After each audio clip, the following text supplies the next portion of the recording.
welcome you to this special video presentation on the topic of the elder and pastor relationship. I'm Russell C. I am on faculty at Oakwood University in the School of Religion. Before coming to Oakwood in 2010, I served 30 years as a pastor and departmental leader in the South Central Conference. Part of the time that I spent as a departmental leader, I spent as the ministerial secretary for the conference, which gave me an opportunity to interact with the most important leadership in the local church, and that is the pastor and the local elders.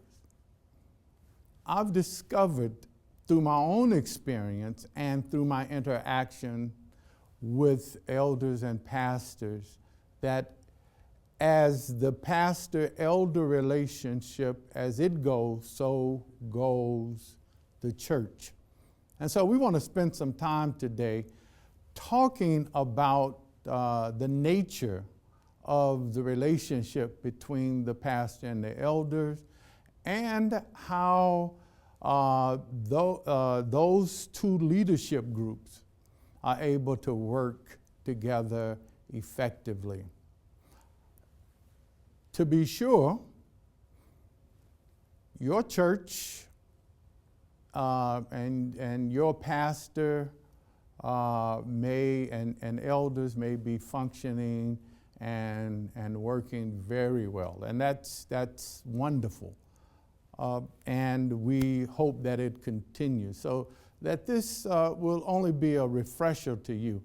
But if you're having challenges in that area, whether you're a pastor or whether you are an elder, hopefully you will find in this video presentation some insights that will help you to be able to come together and work together for the good of the church.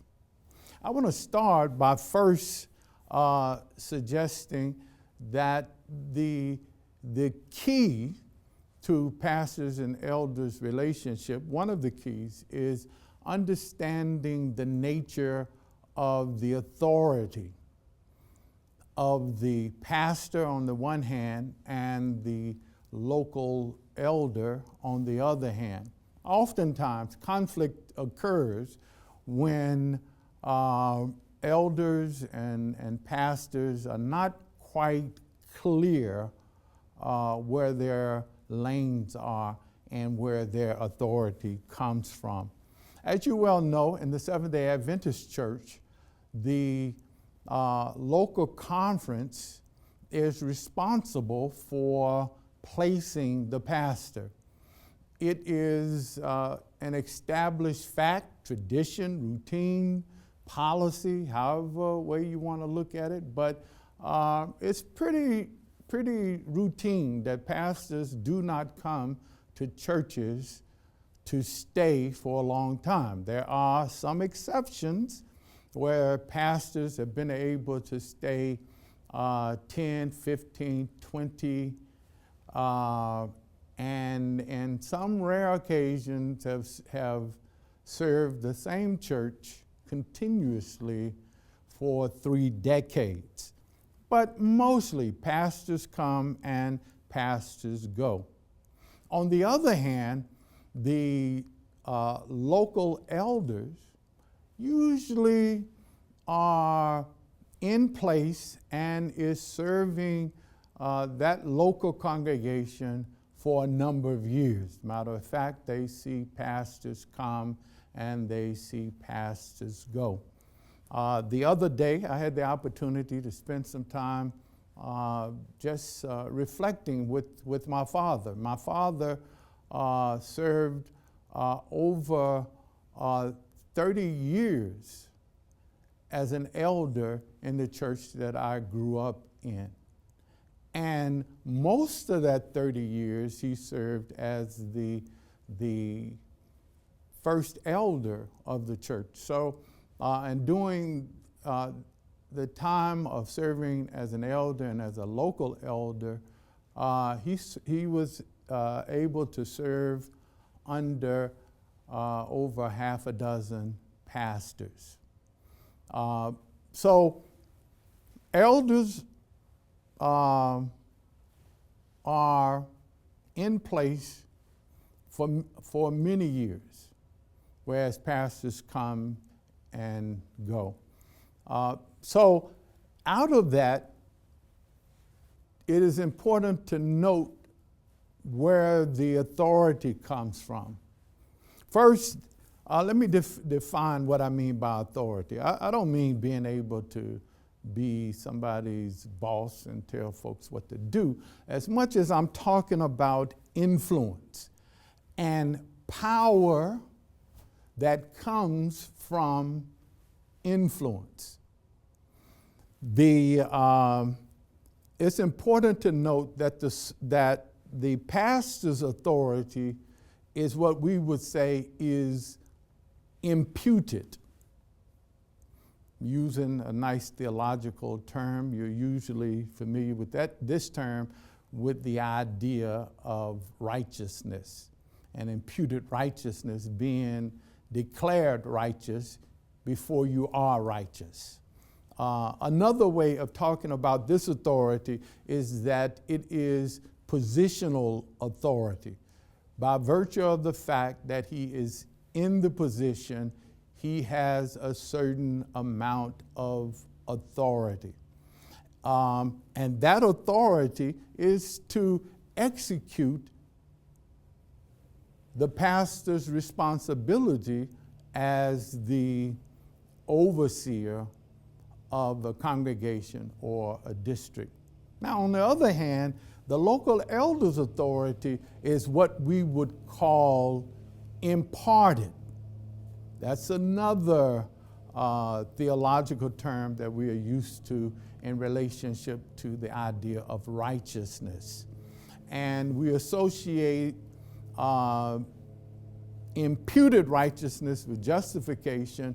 We associate imparted righteousness with sanctification. That is to say that it is authority that has accrued, or influence that has accrued to the elder over a period of time. In other words, the local congregation saw something in the local elder to decide that this person fits the responsibility or the bill for spiritual leadership in the church. Now, there are other factors that's involved there, but by and large, that authority and influence that the pastor that the elder has been given is influence and authority that has accrued over a period of time and by interacting with the congregation. Now, when a pastor shows up, if you're a pastor and when you show up at a church, and if you've pastored any length of time, you will come to understand that positional power and authority will only get you so far. Whereas authority and influence that has come by way of a period of time will be able to withstand, how should I put this, be able to withstand a few dings. So that the first thing that a pastor should do is, as they come in, take advantage of the the imparted authority of the elders. That is to say, spend time with the elders, get to know them, get to know their relationships within the congregation. Make sure that if you are carrying forth initiating a major initiative in the earlier days of your stay at a church, give some respect to the authority that the elders have accrued and trade on their authority. Over time, as you get to know the congregation and they get an opportunity to know you, that authority will transition, your authority will transition from authority just purely based on your position or because the conference sent you there, but it will transition to an authority that is grounded in the respect and the knowledge that the congregation has of you individually. And it's at that point I've seen and I've discovered where elders who have been there for years began to get a little concerned that their influence is being usurped by this person who has come in and that you know that they are going to be leaving. Now, I would encourage you to, as an elder, I would encourage you to check out the video presentation on the work of the local elder to kind of get some context for the work of the elder. But right now, what I want to do is kind of spend some time describing the difference and the roles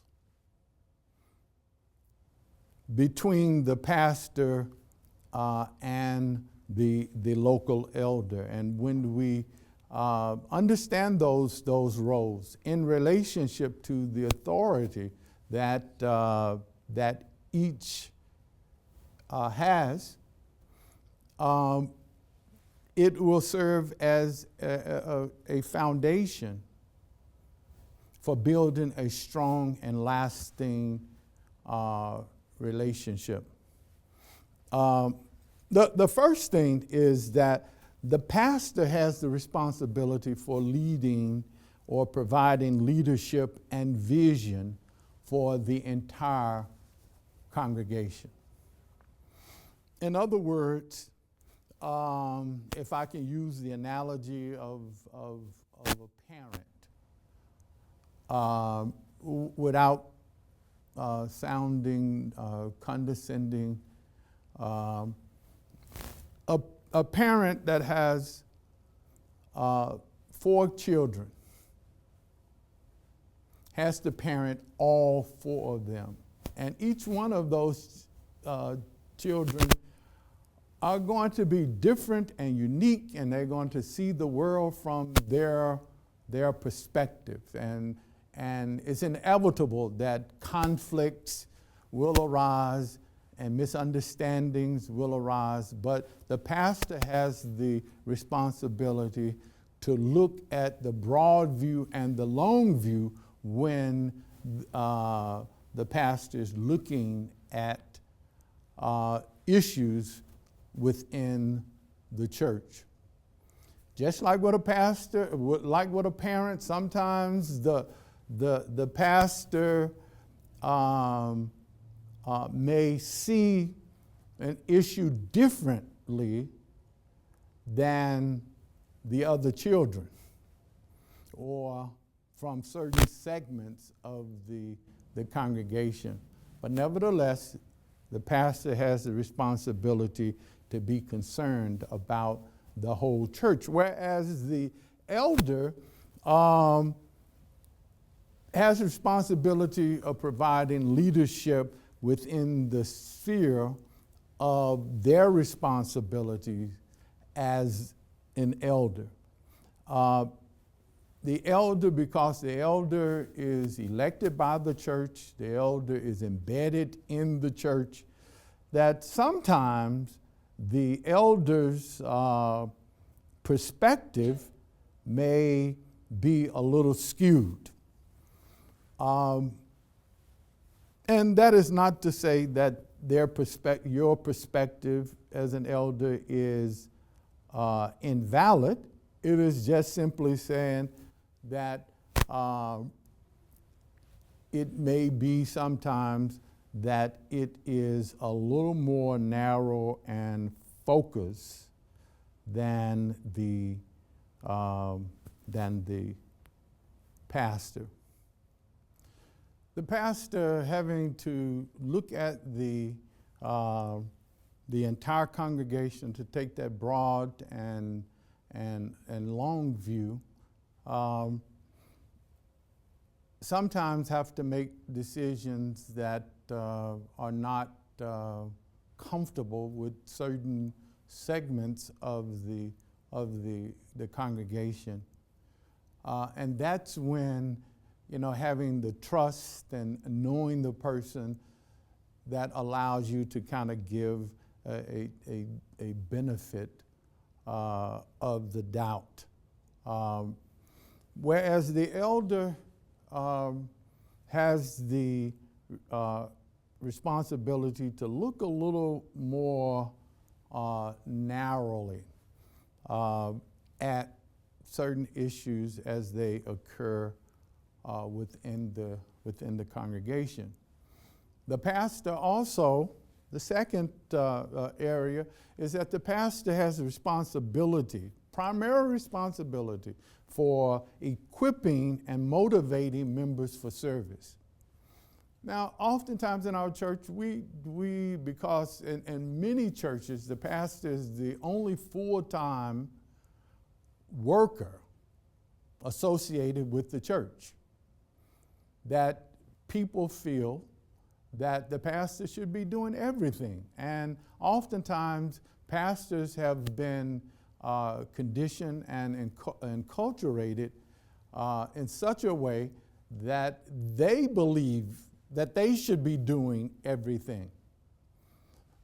But if you look at the core responsibilities of the pastor, it is to provide vision and then provide the resources and equip the members to do the work of ministry. It is through the service process that becomes very, very, through the service experience, through working in the vineyard, that is a key factor in the maturing and in the growing of members. Someone has said that shepherds don't produce sheep. Now, I don't want to stretch that analogy or that saying to distortion, but there is some truth to that. Whereas the elders has the responsibility to provide support for the vision and the mission of the church through his and her time, talents, and treasure. The third area is that the pastor must give time to prayer and study. As a pastor for 30 years, I want to tell you that Sabbaths come very quickly with all of the various responsibilities and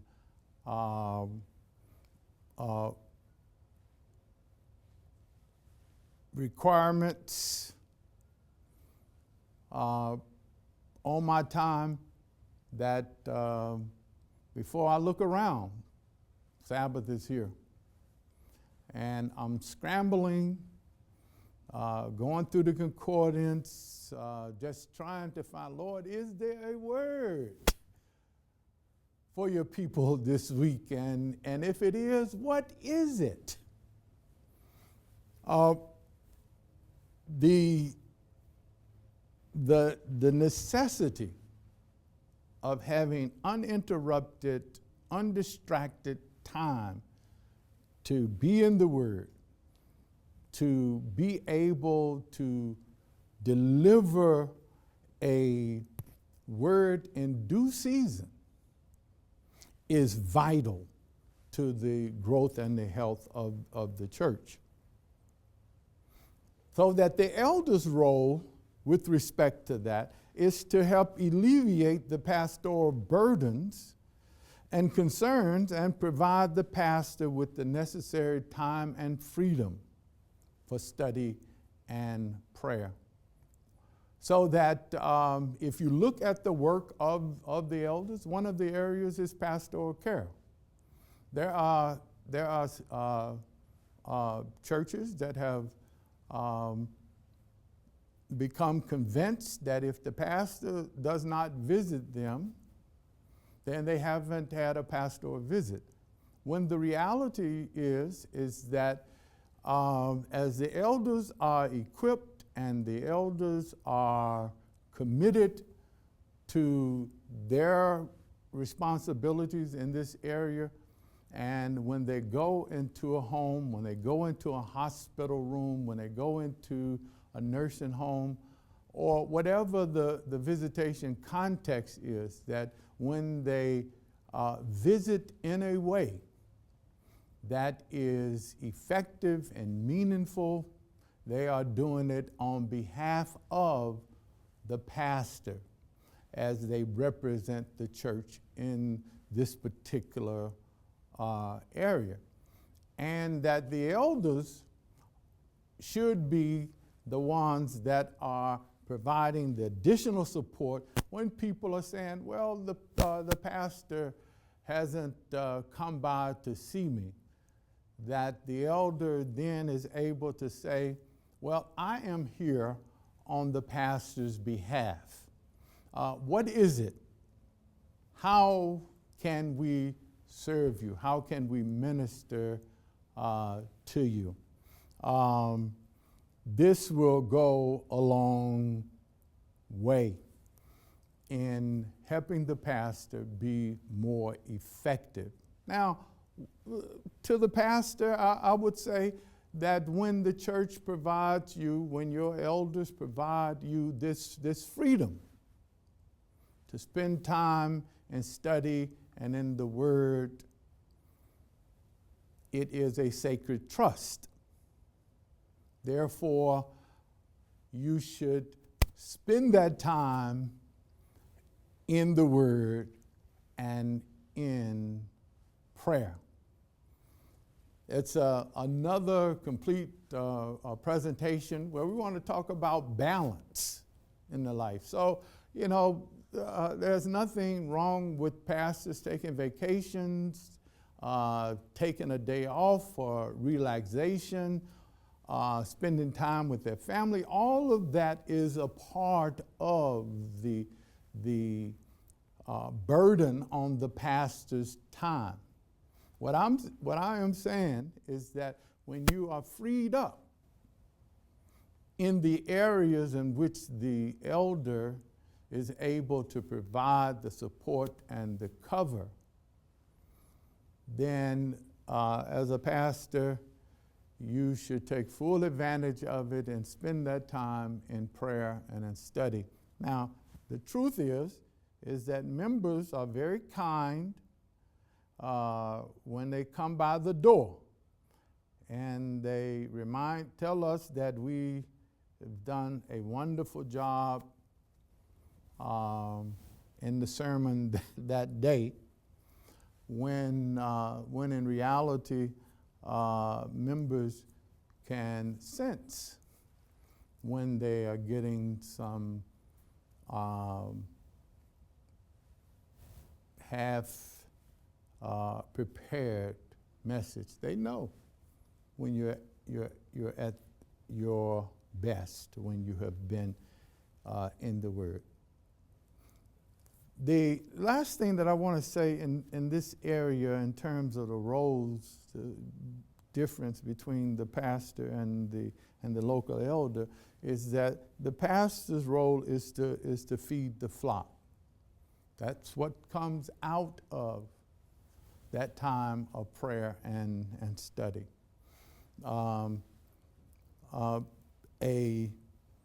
A solid word from the Lord. It also provides the opportunity for the pastor's spiritual discernment and insight to be sharpened, to have a clearer vision of the direction that God is trying to take the church. But from week to week, it is to feed the flock. It is to give meat in due season. The role of the elder then is to pastor the pastor. Have you ever thought about who actually pastors the pastor in the local context? Well, of course, the pastor has support from the conference office. He has the ministerial director and secretary who provide some of that support. But I'm saying, I'm asking, who in that local church context pastor the pastor? Well, I want to suggest that is part of the function of the local elder. And part of pastoring the pastor is shown in various ways. Man, I tell you, I would be super encouraged when my elders would just call and say, Pastor, don't want anything, just thinking about you, want to let you know we're praying for you. Can I have a word of prayer with you now? I mean, that does my heart good. There have been times when elders would say, Pastor, you're looking a little weary, a little worn, and they said, look, you need to take your wife out to dinner, and then they provide a little gift to encourage me in that area. Now, I'm not saying that the extent of pastoring the pastor is showering gifts, but I am saying that the pastor is just as human as you are, and that as such, the pastor gets weary, the pastor gets tired, the pastor gets frustrated, and just need some place where he or she knows that I can be human, get refreshed, and get back into the battlefield. And that the one place that should happen is in the context of the pastor-elder relationship. Now, to be sure, each pastor-elder relationship is going to be different because we're different people. But it cannot develop outside of taking the time to get to know one another as full and complete individuals. And when we do that we will find that we will not always agree. Sometimes there are going to be conflicts. Sometimes there are going to be disagreements. But in the process, what you will discover is that you will have the emotional capital and resources to work through those differences for the good of the entire church. There are some additional resources that will be a part of this video training that will give you lots of suggestions, lots of resources that you could put into practice and to take advantage of to build that strong, solid relationship so that the pastor and the elder, hand in hand, can stand before the congregation as a united team for the building up of the kingdom of God. May God bless you as you continue to serve God faithfully.